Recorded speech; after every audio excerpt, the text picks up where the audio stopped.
Saudara-saudara, mari kita berdoa untuk merenungkan firman Tuhan.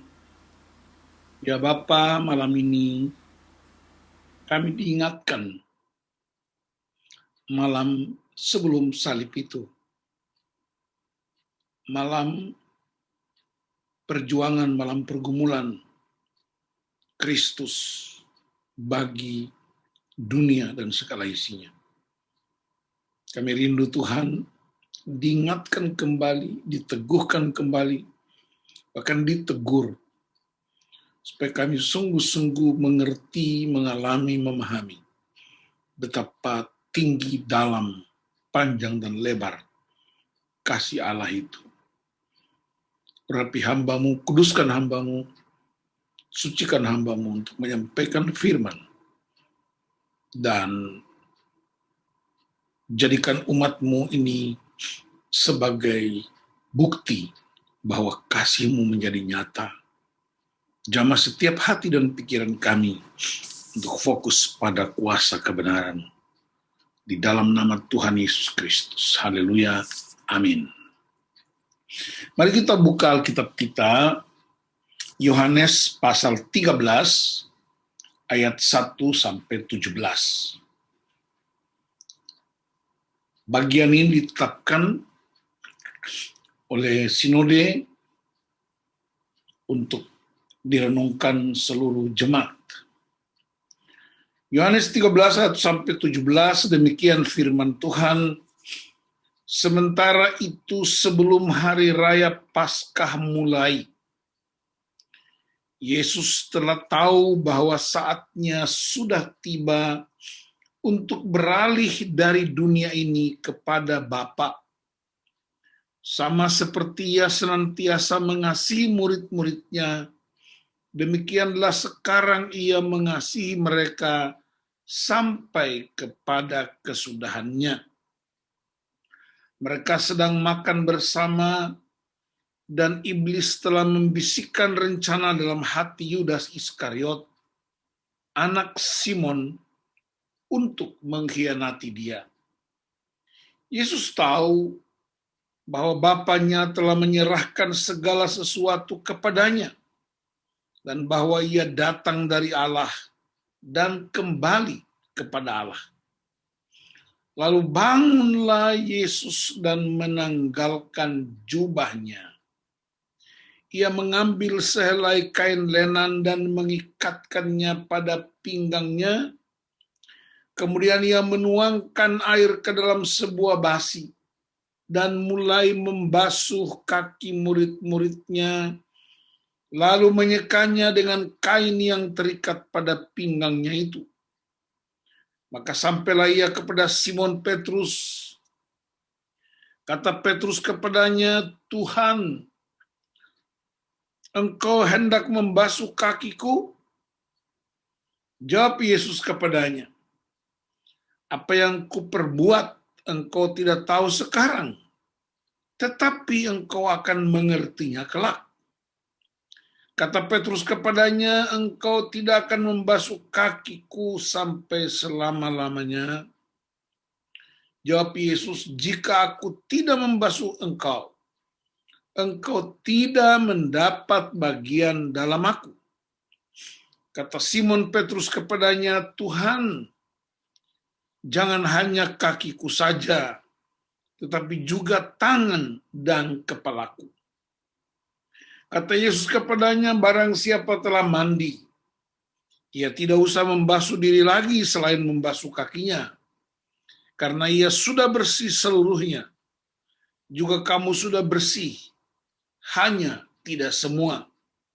Sebab ia tahu siapa yang akan menyerahkan dia. Karena itu ia berkata, tidak semua kamu bersih." Sesudah ia membasuh kaki mereka, ia mengenakan pakaiannya dan kembali ke tempatnya. Lalu ia berkata kepada mereka, "Mengertikah kamu apa yang telah kuperbuat kepadamu? Kamu menyebut aku guru dan Tuhan, dan katamu itu tepat, sebab memang akulah guru dan Tuhan. Jadi engkau Jadi jikalau aku membasuh kakimu, aku yang adalah Tuhan dan gurumu, maka kamu pun wajib saling membasuh kakimu. Sebab aku telah memberikan suatu teladan kepada kamu, supaya kamu juga berbuat sama seperti yang telah kuperbuat kepadamu. Aku berkata kepadamu, sesungguhnya seorang hamba tidaklah lebih tinggi daripada tuannya, ataupun seorang utusan daripada dia yang mengutusnya. Jikalau kamu tahu semua ini, maka berbahagialah kamu jika kamu melakukannya. Bapak, Ibu, Saudara-saudara, Shalom semuanya. Boleh lambaikan tangannya. Malam ini oleh gereja disebut Kamis Putih. Saya tidak menerangkan istilah Kamis Putih, tetapi inilah saat-saat, detik-detik perjuangan, pergumulan Kristus antara sorga dan bumi. Karena di Taman Getsemani itu ada peristiwa yang sangat mengharukan. Tetapi saudara-saudara, sebelum peristiwa Taman Getsemani, ada peristiwa lain yang disebut Last Supper, perjamuan malam. Ada percampuran semua peristiwa. Seorang hamba Tuhan berkata, jika ini kita tulis, maka dunia ini tidak bisa memuatnya. Begitu banyak peristiwa yang Yesus lakukan yang tidak bisa dimuat seluruhnya. Tapi mari kita periksa, ada 3 titik penting dalam peristiwa ini. Titik pertama terjadi di perjamuan malam. Titik kedua di Taman Getsemani. Dan titik yang ketiga di Bukit Golgota. Saya bersyukur kepada Tuhan dapat kesempatan untuk sudah mengunjungi tempat itu dengan tempat yang berbeda. Agak jauh tempatnya, bisa berjalan kaki, tetapi sekarang sudah banyak pakai kendaraan. Di perjamuan malam itu ada peristiwa yang menarik, yang disebut perjamuan Paskah, memperingati keluarnya Israel dari Mesir. Dan rupanya itulah nubuatan yang juga akan terjadi ketika Yesus bangkit. Disebut Paskah. Dalam perjamuan malam itu, saudara-saudara, ada peristiwa yang menarik. Di sana ada rencana pengkhianatan oleh Yudas. Di sana ada air anggur dan roti sebagai tubuh dan darah Kristus dibagikan. Bahkan di sana terjadi sebuah peristiwa yang agak aneh, yaitu seorang Tuhan, seorang penguasa, seorang Lord, seorang Kurios, dan juga seorang Rabi melakukan tindakan seorang budak. Ini sangat menarik, saudara-saudara. Dan ini juga sekaligus menginspirasi kita, sekaligus mengingatkan kita, sekaligus menegur kita. Siapa saudara, siapa saya, siapa Anda? Tuhan dalam bahasa Yunani Kurios, artinya penguasa tunggal. Berarti dunia dan segala isinya, penguasa tunggalnya bernama Tuhan, Kurios. Dan Yesus adalah Kurios, Tuhan, penguasa tunggal, alam raya, segala isinya. Berarti dia mulia. Dan dalam pekerjaan-pekerjaan Yesus, tangan yang mulia itu pernah mencelikan mata yang buta. Tangan yang mulia itu pernah diletakkan ke atas orang sakit dan sembuh. Tangan yang mulia itu pernah diletakkan kepada orang kusta dan pulih. Tangan yang mulia itu dan hebat dan dahsyat itu pernah diletakkan kepada orang mati dan bangkit. Tangannya itu memulihkan semua orang yang sakit, membebaskan orang-orang yang terpuruk dan terhina. Tetapi tangan yang mulia itu juga pernah digunakan untuk mengurusi tempat yang paling hina dari manusia, yaitu membasuh kaki. Itulah sebabnya Petrus berkata, Tuhan, Engkau mau membasuh kakiku? Karena dalam tradisi masyarakat Yahudi, pembasuhan kaki hanya dilakukan oleh budak yang paling rendah dari semua budak. Kalau di agama tertentu, ada yang namanya kasta. Kasta paling rendah. Kasta atau budak yang seluruh hak hidupnya dicabut. Om saya menyebut dengan istilah kacung. Nyaris tidak punya hak apa-apa lagi. Dia hanya bisa bernafas. Tapi semuanya diatur.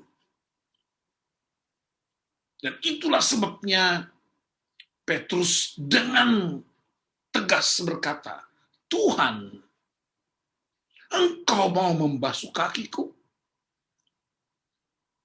Sebuah tindakan yang mengejutkan murid-murid. Dan sekaligus tidak hanya mengejutkan, tapi sekaligus membongkar semua tradisi masyarakat yang merasa lebih hebat, yang merasa lebih unggul, yang merasa lebih dominan dari orang lain.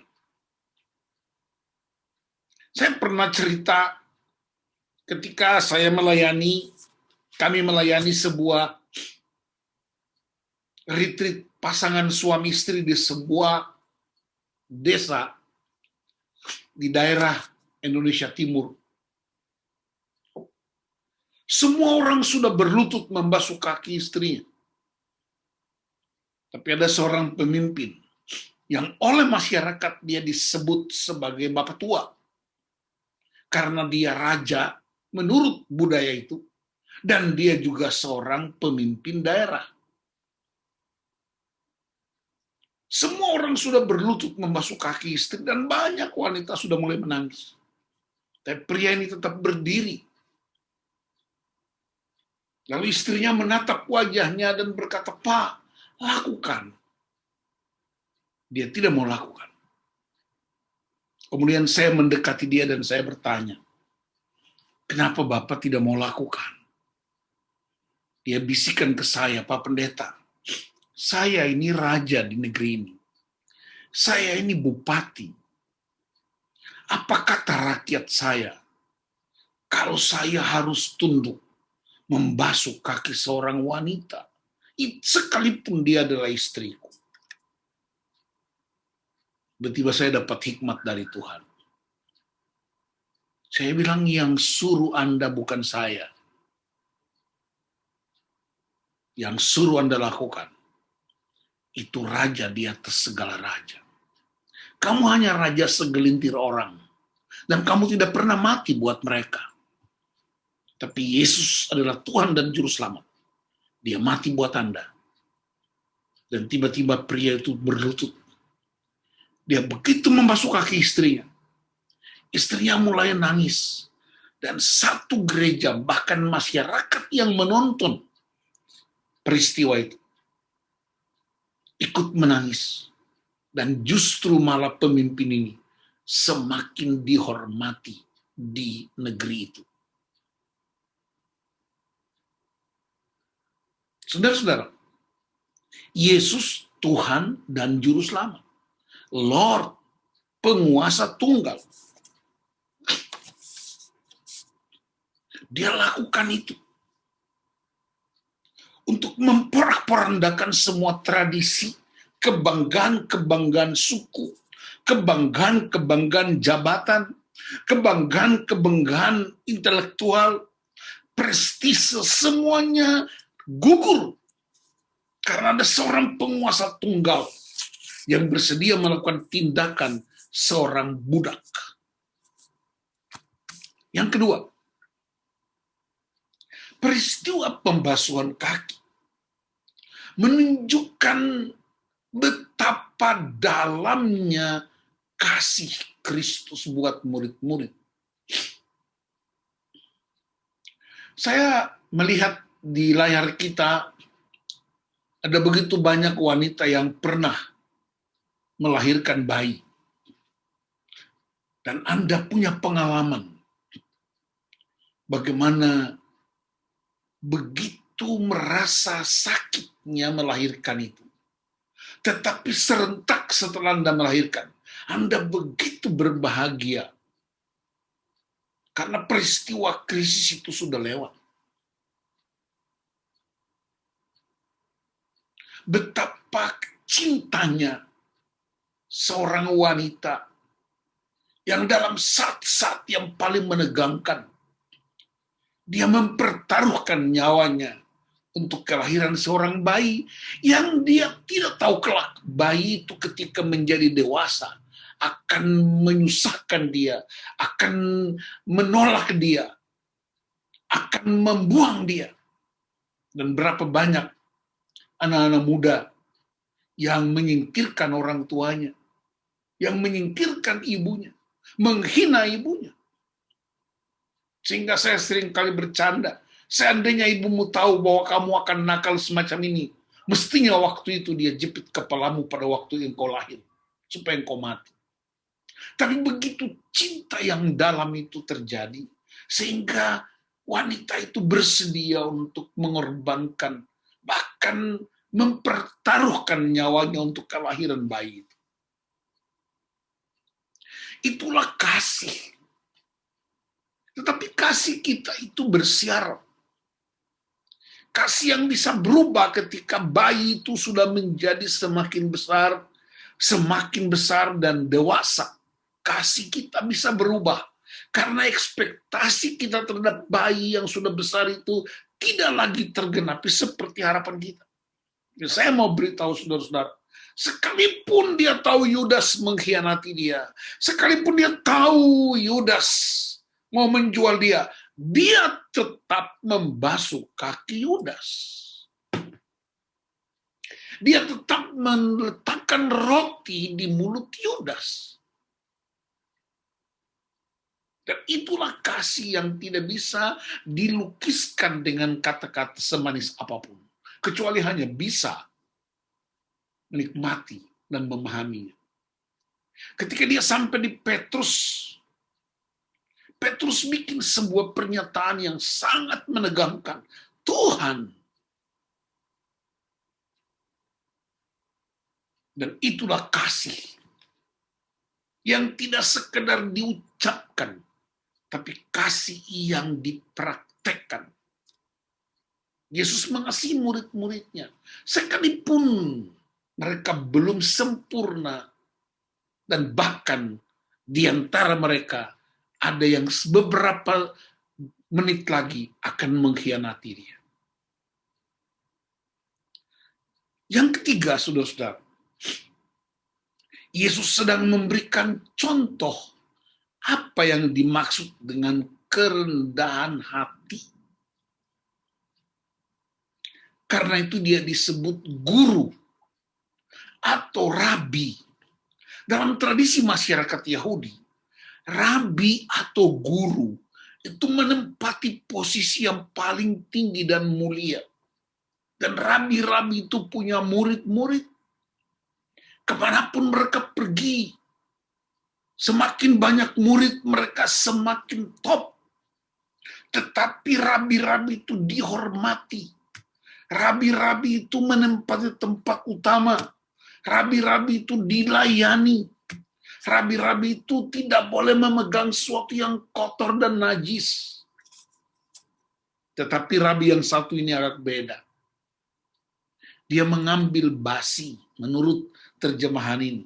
Itu semacam baskom. Kemudian dia mengikat kain lenan di pinggangnya. Persis seperti seorang budak. Lalu mulai membasuh kaki murid-muridnya. Guru macam apakah ini? Rabi macam apa ini? Dan yang hebatnya, saudara-saudara, membasuh kaki di zaman itu dilakukan di luar rumah. Sebelum orang masuk ke dalam rumah, kaki tamu yang datang harus dibasuh di depan rumah oleh seorang budak dari tuan rumah itu. Karena kakinya kotor, kena debu. Dan kemungkinan ada hal-hal yang najis dalam perjalanan. Basuh kaki di depan pintu, baru kemudian masuk ke dalam rumah. Peristiwa yang satu ini beda. Sedang makan bersama, sedang dalam perjamuan kasih. Dan Yesus kemudian bangun, kata ayat itu, bangun artinya keluar dari meja makan. Dan saudara bisa bayangkan itu, lebih rendah dari seorang budak sekalipun. Untuk menunjukkan bahwa kerendahan hati tidak cukup dihotbahkan. Kerendahan hati tidak cukup diajarkan. Tapi kerendahan hati ternyata sebuah tindakan yang bisa dilihat dan dialami. Dalam peristiwa-peristiwa tertentu, ketika ibu liur mungkin sedang sibuk mengurusi yang lain, saya mau cuci piring saya, atau cuci piring anak-anak. Kadang-kadang pakai logika sehatnya. Saya kan ketua sinode, mantan ketua sinode. Saya pengkhotbah. Saya pengajar. Masa sih cuci piring? Tapi kemudian saya merenungkan kembali. Siapakah Yesus itu? Tuhan, guru yang berkuasa, yang tidak sekedar mengalihkan pengetahuan, tapi dia mempraktekkan pengajaran-pengajaran. Ada banyak pemimpin yang marah. Ada banyak suami yang marah. Tidak diberikan kopi pun dia bisa marah.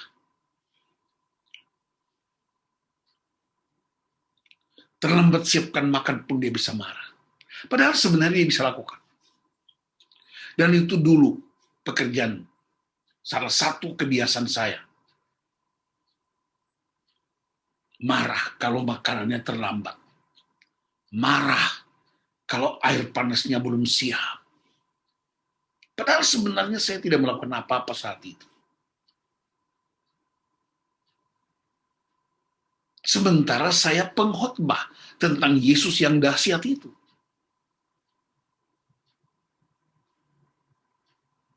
Dan malam ini kita diingatkan kembali.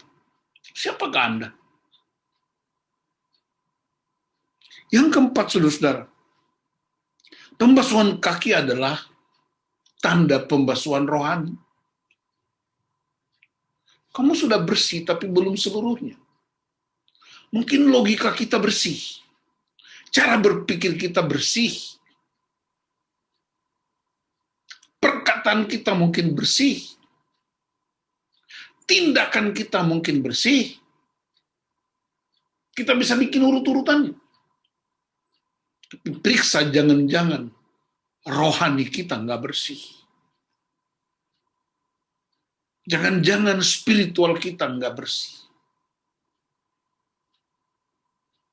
Ada orang berkata, wanita yang mungkin kata-katanya kotor dan tajam. Lalu dia bilang, Pak Pendeta, walaupun mulut saya ini kotor, tapi hati saya bersih. Tidak mungkin. Karena ada pepatah kuno yang berkata, dalamnya laut bisa diukur, dalamnya hati tidak mungkin diukur. Tapi Alkitab berkata, justru tindakan pikiranmu dan perbuatanmu dan perkataanmu justru adalah luapan dari hatimu. Berarti hati kita dapat diukur melalui perkataan kita, perbuatan kita, tindakan kita. Dan karena itu Yesus berkata, kamu udah bersih, tapi belum seluruhnya. Tidak hanya Yudas yang tidak bersih di situ. Tapi Petrus juga tidak bersih, bukan? Murid-murid yang lain juga tidak bersih. Maka izinkan Yesus membasuh itu. Cara membasuhnya, dia tidak lagi ambil air dan baskom. Seperti simbol-simbol yang kita kerjakan di retreat selama ini. Ini kalau malam ini kita offline, tidak ada pandemi, saya percaya kita udah teteskan air mata, karena Ibu Gembala mulai tunduk dari satu tempat ke tempat lain, membasuh kaki majelisnya, kemudian kita sama majelis membasuh kaki istri, kaki suami, lalu kita membasuh kaki anak-anak kita, kemudian kita berpelukan di kursi tempat kita dibasuh, di gereja atau di retreat, habis itu besok lagi kita kotor lagi. Akhirnya lama-lama retreat dan pembasuhan kaki hanya simbol-simbol organisatoris belaka yang menunjukkan seolah-olah kita rohani. Tapi sebenarnya kita menjadi orang-orang munafik di mana-mana. Dan malam ini, saya tidak menganjurkan untuk Anda malam ini sebentar membasuh kaki istri atau kaki suami. Tapi yang kita lakukan ialah sucikan hati kita dengan firman Tuhan, dengan doa dan penyembahan, supaya kita benar-benar menampakkan kemuliaan Tuhan itu. Periksa, jangan-jangan tanganmu masih kotor. Periksa, jangan-jangan pikiranmu masih kotor. Periksa, jangan-jangan hatimu masih kotor. Jangan-jangan kakimu masih kotor. Kita yang tahu. Dan bilang sama Tuhan malam ini, Tuhan, aku belum bersih seluruhnya. Izinkan firman-Mu. Izinkan darah-Mu. Izinkan Roh Kudus untuk membasuh dan membersihkan. Yang terakhir, pembasuhan kaki adalah teladan yang paling agung. Tadi saya katakan di depan, tangan yang pernah mencelikkan mata orang buta, tangan yang pernah memulihkan orang kusta, tangan yang membangkitkan orang mati, tangan yang memulihkan umat, tangan yang sama, yang mulia, yang tidak bikin dosa ini, menyentuh tempat yang paling hina dari manusia. Maka saya tidak punya alasan apapun untuk berkata saya lebih hebat dari siapapun.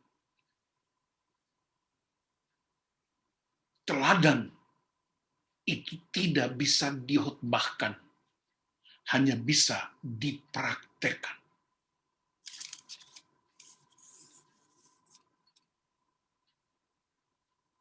Dari 5 prinsip pembasuhan kaki, kita belajar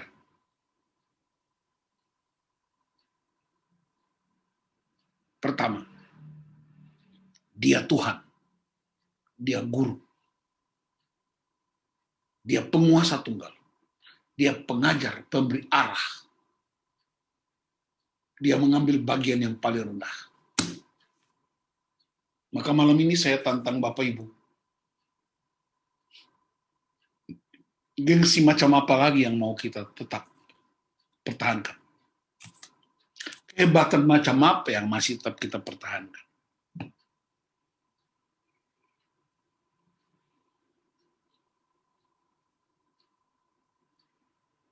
Tidak ada lagi yang Yesus pertahankan. Kitab Filipi berkata, Dia merendahkan diri, bahkan sampai mati di kayu salib. Dan saudara perhatikan, setelah peristiwa basuh kaki, Mereka berjalan menuju ke tempat yang namanya Taman Getsemani. Di situ pun ada peristiwa yang luar biasa. Murid-murid tertidur. Ada satu kali seminar tentang Taman Getsemani. Lalu ada seorang hamba Tuhan bertanya kepada saya di sebuah pertemuan di daerah. Pak Pendeta, kenapa murid-murid tertidur padahal itu situasi genting? Itu saya bercanda. Karena dorang lelah. Lelahnya apa? Minum kebanyakan. Kan baru habis makan roti dan minum anggur. Jadi kelelahan, makanya tertidur di taman. Saya hanya bercanda. Tetapi setelah seminar itu, seorang bapak datangi saya. Dia bilang, Pak Pendeta, saya mengerti pesan itu. Walaupun Pak Pendeta cuma bercanda. Apa itu pesannya? Saya ini suka mabok, Pak. Jadi tolong doakan saya untuk berhenti dari mabok-mabok saya. Wow. Ternyata hanya bercanda bahwa mereka kelelahan dan tertidur di taman karena peristiwa sebelumnya ada makan bersama, minum anggur, dan membuat mereka ngantuk. Dan ternyata seorang pria menangkap pesan itu dan dia mau bertobat dari kemabukannya. Banyak cara yang Tuhan izinkan untuk menolong pembebasan. Disitulah peristiwa pengkhianatan terjadi. Selanjutnya besok kita akan mendengar bagaimana hari Jumat itu. Hari Minggu kita akan dengar Paskah itu. Dan ini peristiwa pengulangan setiap tahun. Bahkan setiap minggu dihotbahkan tentang Yesus yang disalibkan. Ada begitu banyak pujian yang diciptakan oleh manusia. Lagu-lagu rohani memenuhi bumi dan memenuhi udara. Salib memenuhi udara. Yesus memenuhi udara, semuanya. Itu menunjukkan bahwa nama yang satu ini tidak pernah mengalami inflasi. Nama yang satu ini, dia tetap berotoritas. Dari generasi ke generasi. Orang tua-tua kita sudah tinggalkan kita. Tapi nama itu masih berkuasa sampai hari ini. Khotbah silih berganti dengan berbagai macam pemahaman dari para pendeta, para penatua diaken, para pengajar silih berganti. Kristus dan salib ini tidak pernah bergeser kuasa. Bahkan dalam situasi pandemi, Kristus dan penyaliban itu juga tidak pernah bergeser. Pembasuhan kaki bukan pengajaran gereja. Pembasuhan kaki bukan doktrin gereja. Pembasuhan kaki adalah teladan Kristus. Bagaimana cara membasuh kaki suami atau istri? Anda tidak usah ambil baskom. Anda tidak usah ambil handuk. Tapi menghormati otoritas suamimu. Mengasihi istrimu. Melayani anak-anakmu. Itulah tanda bahwa Yesus adalah Tuhan dan Guru atas hidup kita. Sehingga suatu ketika Petrus berkata, setelah peristiwa Pentakosta, kami tidak hanya menyaksikan Yesus yang kami pernah lihat, tapi kami adalah bukti bahwa Yesus yang kami khotbahkan, Kristus yang kami khotbahkan, adalah Kristus yang nyata, yang real, yang hidup dan berkuasa. Berarti ketika kita menghormati suami, mengasihi istri, melayani anak-anak, melayani jemaat, adalah kita sedang mengaku bahwa Dia adalah Tuhan dan guru atas hidup kita. Dan itulah menjadi bukti bagi dunia siapa Kristus bagi dunia. Bapak Ibu tidak usah galau, tidak usah khawatir kalau Anda pernah gagal. Karena kegagalan adalah ruang yang terbuka untuk membuat dia lebih baik lagi. Tidak ada seorang pun yang sempurna mempraktekkan keteladanan Kristus. Tidak ada seorang pun yang sempurna bisa melakukan perbuatan-perbuatan Kristus. Tapi mari kita berjuang melakukannya dengan benar. Dia akan sempurnakan buat kita. Suami, istri, anak-anak, orang tua, gembala, pendeta, penatua, diaken. Mari kita berlomba-lomba untuk dibasuh dan bersedia untuk membasuh. Dibasuh artinya dipulihkan. Membasuh artinya terlibat dalam pemulihan. Tuhan Yesus memberkati saudara-saudara. Dan besok pagi, bukan sebuah tradisi gereja, nikmatilah anggur darah Kristus, roti tubuh Kristus, sebagai cara kita menjadi bagian dari kematian dan kebangkitan Kristus. Saya berdoa supaya jemaat ini, jemaat GKU Sola Gracia Jakarta Utara, mungkin bagi orang lain jumlahnya kecil, tapi selalu orang berkata, small is beautiful. Kecil tapi indah. Tuhan Yesus memberkati kita. Mari tundukkan kepala kita berdoa. Bapa, terima kasih. Hamba-Mu terbatas. Tapi firman-Mu tidak terbatas. Kami sadar kami semua belum bersih seluruhnya. Mungkin pikiran kami yang belum bersih, atau hati kami, atau tangan kami, atau mulut kami, atau kaki kami. Ampuni kami Tuhan. Kami menyebut Engkau Tuhan, penguasa tunggal. Di dalam praktek seringkali kami jadi penguasa atas orang lain. Kami menyebut Engkau Tuhan. Di dalam praktek hidup kami berkuasa atas diri kami. Ampuni kami. Kami menyebut Engkau guru. Tapi kami tidak menjadi guru buat orang lain.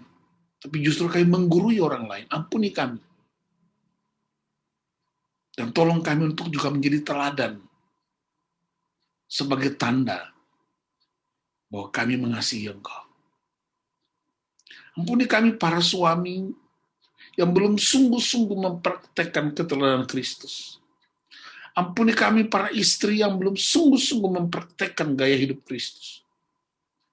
Ampuni kami anak-anak yang masih belum sungguh-sungguh menjadi anak-anak yang taat. Ampuni kami para pendeta, para penatua yang sungguh-sungguh belum bersih sepenuhnya, belum sungguh-sungguh meneladani gaya hidup Kristus. Ampuni kami. Dan biarlah malam ini menjadi momentum ilahi yang baru.